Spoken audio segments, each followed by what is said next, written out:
अस्सलामुअलैकुम बुजुर्गों, भाइयों बहनों। अल्लाह काफरों के मामले में नूह और लूत की बीवियों को बेतौर मिसाल पेश करता है।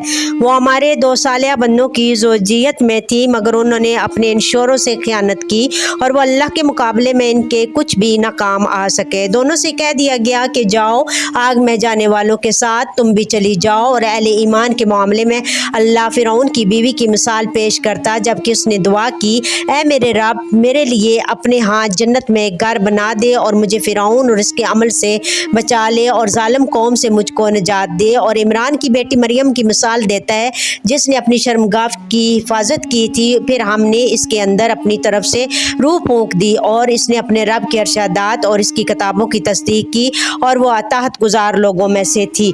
दोज़ख की आग, अल्लाह पाक फरमाते हैं, लोगों जो ईमान लाए हो, बचाओ अपने आप को और अपने अहल व अयाल को इस आग से जिसका ईंधन इंसान और पत्थर होंगे। जज़ा